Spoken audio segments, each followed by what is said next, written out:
It has been said that when in the course of human events, an oppression so revolts its subjects that it becomes necessary to alter or abolish the means of that tyranny. Is it that time when our Bill of Rights is defiled every day? When our adventures abroad threaten our security at home? When the Federal Reserve keeps our free nation enslaved by debt? When the people of the world tremble under the thumb of corporate imperialism? And now, our nation is drifting dangerously from freedom to fascism. So I have to ask, is it time?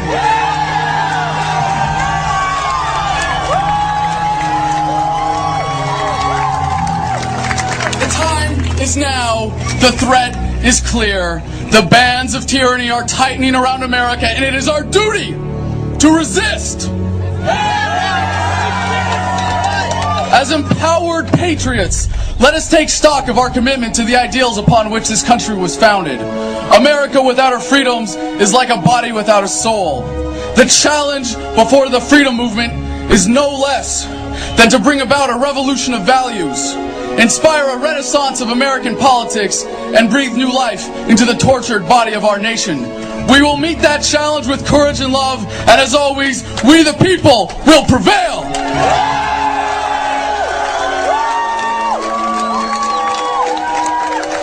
To rally the troops of the Revolutionary Army in the winter of 1776, Thomas Paine said, "These are the times that try men's souls. The summer soldier and the sunshine patriot will, in this crisis, shrink from the service of their country. But he that stands by it now deserves the love and thanks of man and woman. Tyranny, like hell, is not easily conquered." As Iraq veterans against the war, we are resisting an occupation we once risked our lives for.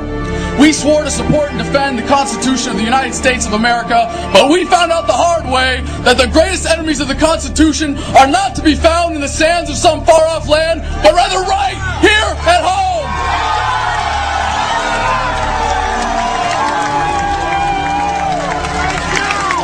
We are your new winter soldiers, and we are still defending America. We bring the values, skills, and commitment that make us warriors to the fight before us today. We are working to end the war by strategically withdrawing our material support and inspiring others to do the same. By advocating for veterans, we are empowering soldiers to become successful civilians. With Truth in Recruiting, we are inspiring a generation of young Americans to find a better way to serve their country than dying for empire. And by supporting those who are actively resisting, we inspire further resistance and ensure that soldiers still have the right, as is their duty, to disobey illegal orders. I will not tell you that the Band-Aids applied by Democrats and Republicans will heal us. I will not pretend that everything is just going to be okay while we are bled dry by tyrants. And if it takes the last full measure of devotion, I will not allow the same fate to befall this country. This young movement is getting past the external wounds to the greater evils plaguing this nation. We know that the greatest threat to American security is the current corruption of our government. No politician has ever ended a war. Civil rights were won in this country not by any legislator, but by a movement. I have great hope for America, but it comes not from any election. No, my hope comes from you. Our tragic love affair with the state has led us to put far too much trust in a government that we thought could improve our lives, but has instead come to rule our lives for us. We have become, as a people, like a frightened, battered, beat-down victim of an abusive relationship. A servile, unquestioning, obedient people will always produce tyrants. We must, as a nation, once again, embrace defiance, rebellion, and resistance.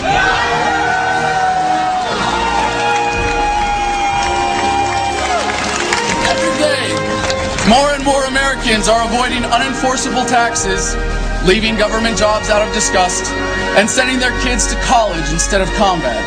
But our efforts as a movement must become unified and deliberate to fully withdraw our support and compliance. Be it with your lives, labor, or tax dollars, stop investing in your own oppression. Guard your communities from the police state. Don't waste a single vote or a single dollar on the two-party system. Do not be content merely to grumble and to march while they are using fear, force, and violence as weapons of oppression. We must embrace the opportunity to resist civilly while we still can.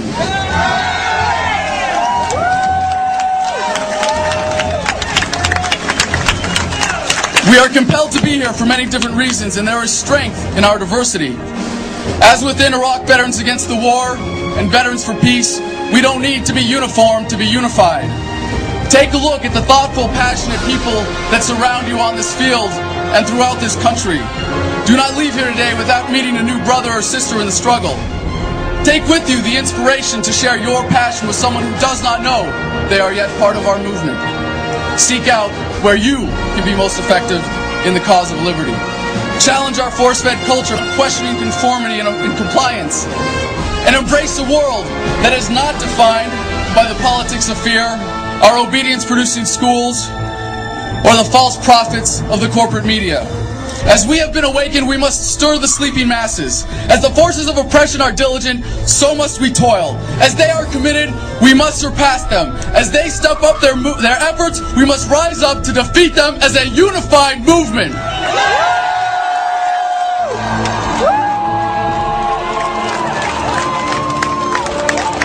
We have been labeled rebels, traitors, enemies of the state.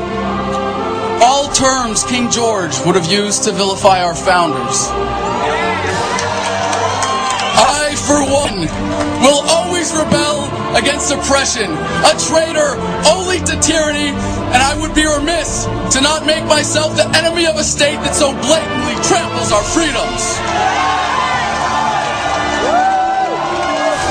American values have been nearly vanquished by consumerism, militarism, and authoritarianism. Yellow ribbons and lapel pins will not save this country. When injustice becomes law, resistance becomes duty. The utmost manifestation of love and devotion to America is today, as it always has been, resistance of tyranny. Resist we must, and resist we will. We will not be silent. We will not obey. We will not let our government destroy our humanity. We will not wait another moment in fear to stand up for what we know to be right. It is time we start meeting oppression with resistance. They cannot stop us. Humanity marches on. You can fight it or fight for it. When we say revolution, we say it with love.